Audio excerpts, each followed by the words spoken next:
Ibadah Kristen adalah penyataan diri Allah sendiri dalam Yesus Kristus dan tanggapan manusia terhadapnya.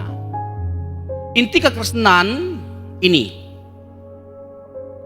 Mungkin kita ada dengar satu video yang lagi cukup viral lah, nggak viral-viral amat, tapi bukan hanya cukup mengganggu video itu, tapi sangat mengganggu. Kita tekankan bahwa inti kekristenan itu adalah monoteisme. Inti kekristenan itu, saya tidak sangkali bahwa Allah kita adalah monoteisme. Tapi kalau kita bicara tentang kekristenan, inti kekristenan itu terletak pada apa poinnya? Pada Allah yang berinkarnasi menjelma menjadi manusia. Karena kalau kita bicara tentang monoteisme, yang monoteisme itu bukan hanya Kristen. Yahudi itu monoteisme. Kristen monoteisme. Islam monoteisme. Saat ternyata ada agama-agama di luar Kristen yang monoteisme, lalu kelebihannya di mana, keunikannya di mana, keunggulannya di mana? Toh kekristenan juga sama dengan agama-agama yang lainnya. Jadi kalau ditanyakan inti dari kekristenan yang tidak dimiliki oleh agama manapun, yaitu Allah kita adalah Allah yang mengasihi kita dan kasihnya dia tunjukkan waktu dia berinkarnasi. Ini adalah puncak dari kebaikan Allah. Ini adalah penyataan terbaik dari Allah. Ini adalah penyataan terbesar dari Allah. Kita bisa mengenal Allah jauh lebih dekat ketika dia yang tak terhampiri menghampiri setiap kita dalam rupa sebagai manusia. Jadi Allah begitu nyata, tampak lebih nyata bagi setiap kita ketika dia menyatakan dirinya sebagai manusia. Yang setuju katakan amin. Di sini letak dari keunikan atau inti dari kekristenan. Allah menyatakan dirinya. Allah berinkarnasi, Allah menjelma menjadi manusia. Yohanes 1 ayat 1, Yohanes 1 ayat 14. Filipi pasal yang kedua ayat 6 sampai 8. Yohanes pasal yang ke-6 ayat 38. 1 Yohanes pasal yang ke-2 Yohanes pasal yang ke-1 ayat yang ke-4 atau ayat yang ke-7. 2 Yohanes 1 ayat yang ke-4 atau ayat yang ke-7. Semuanya itu berbicara bahwa Allah yang kita sembah adalah Allah yang menjelma menjadi manusia. Sebelum dia manusia, dia adalah Allah. Ketika dia jadi manusia, dia tetaplah Allah. Dia tidak pernah berhenti menjadi Allah. Tetap dia adalah Allah. Dan ketika dia menjelma menjadi manusia dan selesai karya keselamatan dia kerjakan, tetap dia manusia juga. Pada dirinya ada dua natur, yang insani dan yang ilahi. Keselamatan hanya bisa berlangsung karena ada Allah kita yang menjelma menjadi manusia. Kita nggak bisa berbicara banyak tentang keselamatan. Karena apa?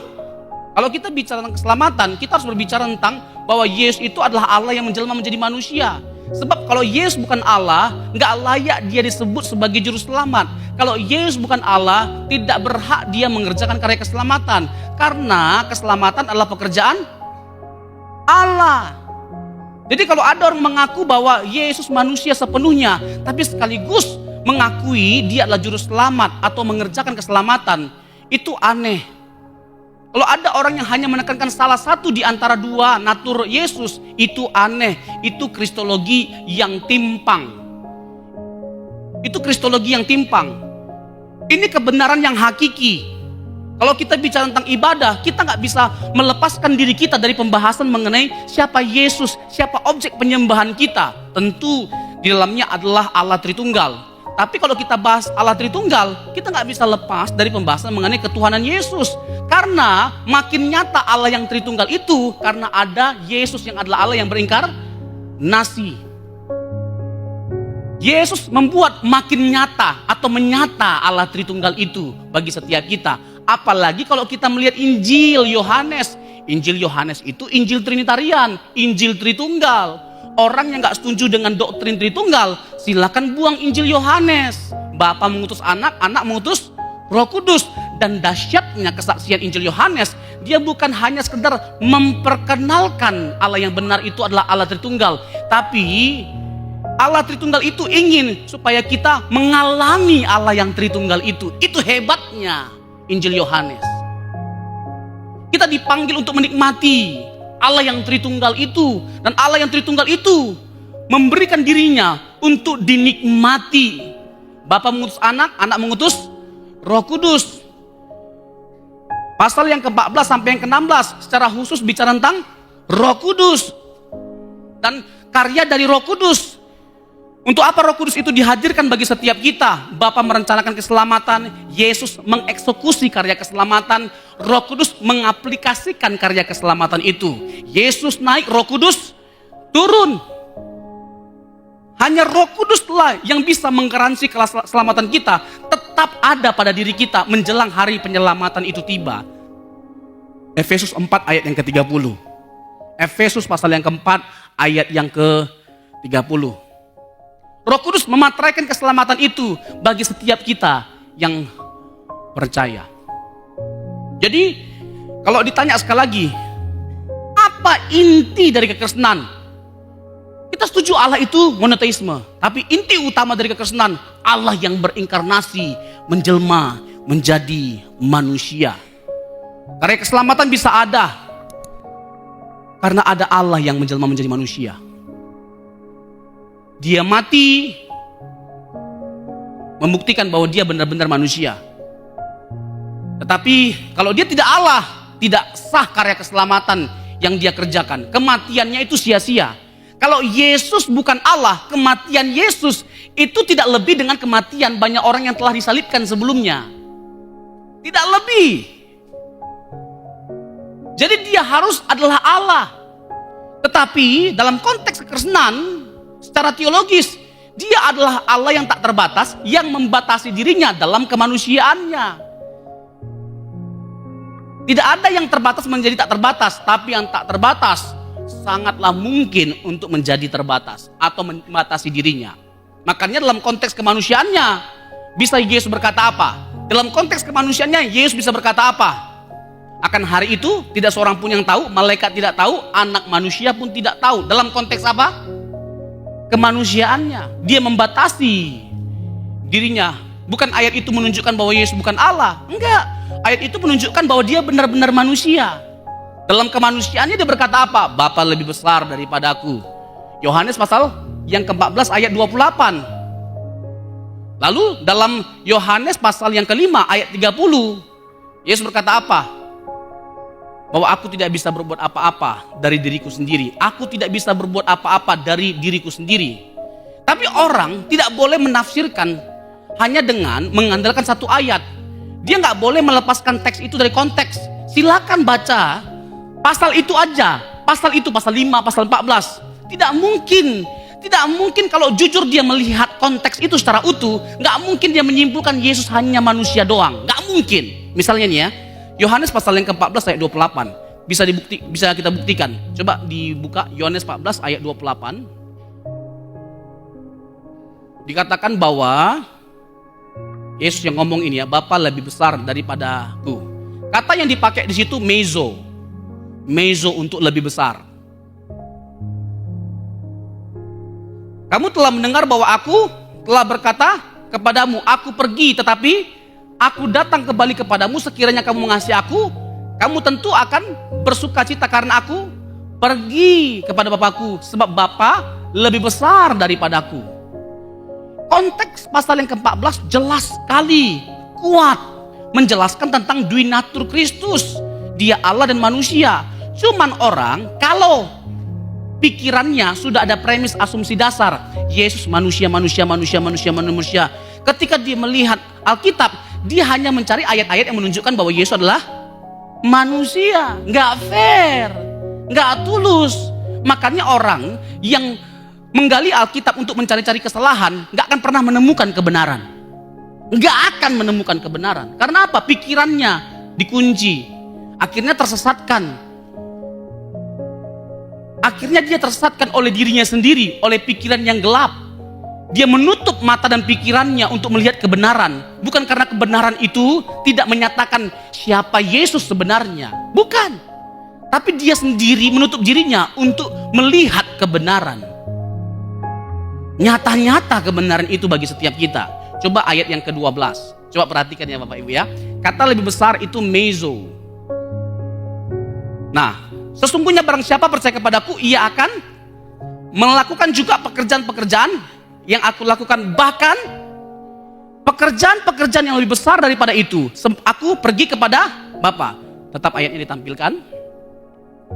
Kata lebih besar di sini juga mezo. Ini kita pengen tantang orang-orang yang memakai ayat 28 tadi untuk menunjukkan bahwa Yesus bukan Allah, bahwa Yesus nggak setara dengan Bapa. Kita tantang mereka dengan fair melihat sebuah konteks. Ayat 12 loh ini pasal yang sama. Ada kata mezo, lebih besar. Jadi lebih besar di situ dalam konteks fungsi. Kalau untuk Yesus dalam konteks kemanusiaannya sebagai yang diutus, memang Bapa lebih besar. Tapi secara hakikat Yesus sama Bapa hakikat setara.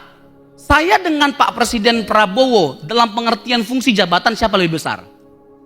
Dalam pengertian sama-sama manusia siapa lebih besar? Sama, bisa nangkap. Dalam konteks pekerjaan karena Yesus yang diutus pada waktu itu, memang Bapa lebih besar. Tapi dalam konteks utusan, dalam konteks kemanusiaan, dalam konteks dia yang telah berinkarnasi, mezo, lebih besar. Nah, ini di ayat 12. Ini tantangannya. Kalau kita mau menafsirkan kata lebih besar atau mezo itu dalam pengertian hakikat, Bapa hakikatnya lebih besar daripada Yesus. Ini tantangannya, tolong jawab. Mezo, murid-murid akan melakukan pekerjaan yang lebih besar.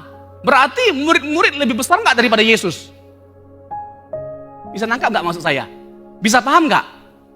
Kalau diartikan mezo di ayat 28 itu menunjukkan bahwa Bapa lebih besar dalam pengertian hakikat.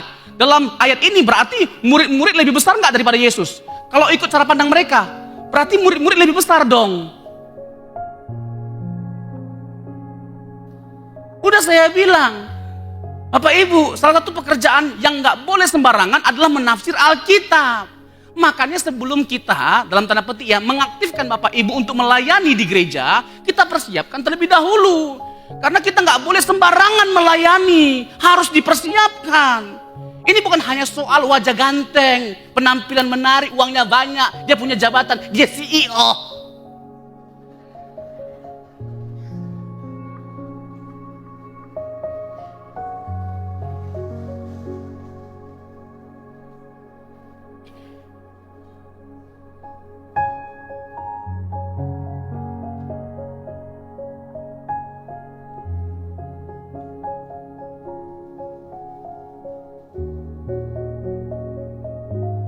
Soal yang sekalipun orang CEO, tapi dia mau menghambakan dirinya, menyusun kursi, menerima tamu, menyusun kursi, memungut sampah. Saya pernah datang sebuah gereja yang asyarnya adalah orang-orang kaya, bos-bos besar yang punya perusahaan. Jadi jangan ada orang yang merasa bahwa dia lebih hebat, lebih tinggi, lebih besar karena dia pelayan-pelayan altar. Itu yang di depan itu yang gini-gini itu enggak ada apa-apanya. Semuanya sama di mata Tuhan. Tergantung hatinya, besar atau tidaknya kita di hadapan Tuhan bukan apa yang kita kerjakan. Hati kita tulus enggak mengasihi Tuhan dalam melakukannya. Itu poinnya. Amin. Itu juga ibadah. Itulah Injil. Dia enggak memandang dirinya siapa-siapa. Dia memandang dirinya nothing. Meskipun dia someone di mata orang banyak, tapi nothing. Dan mau melakukan pekerjaan-pekerjaan yang bahkan disepelekan, dipandang rendah oleh banyak orang. Inilah Injil. Dan itulah Yesus kita. Inkarnasi, kenosis. Ya, yang adalah Allah. Mengosongkan dirinya, meninggalkan singgasananya. Menjadi sama dengan kita. Merendahkan dirinya. Inilah Injil. Inilah harusnya kebenaran yang menghiasi setiap kita dalam kita melakukan semua hal yang dipercayakan Tuhan sama kita. Kita nggak berkeluh kesah pada akhirnya, kalaupun kita dikasih satu pelayanan yang bahkan tidak berarti di mata manusia. Siapa yang lihat ketika ada orang yang sendiri mengerjakan ini semua sama kita? Siapa yang lihat? Mengungut sampah, siapa yang lihat? Tapi ketika dia melakukan semuanya itu, dia melakukan dengan sukacita, dengan girang. Dia melakukan dengan ketulusan, bukan dengan persungutan. Ya kan, dia sambil mengungut sampah supaya kita nyaman, bersihin gereja, pel gereja, sambil nyanyi, Tuhan Yesus tidak berubah, tidak berubah. Dengan sukacita dia melakukan semuanya. Ini yang Tuhan lihat. Amin. Sementara kan orang kan berlomba-lomba. Pengennya di mimbar. Supaya apa? Supaya dilihat orang cantik, ganteng. Pakaian yang ada bunga-bunganya. Hah? Pakai dasi kupu-kupu. Hah? Yang begitu-begitu Pak Jogo-jogohon.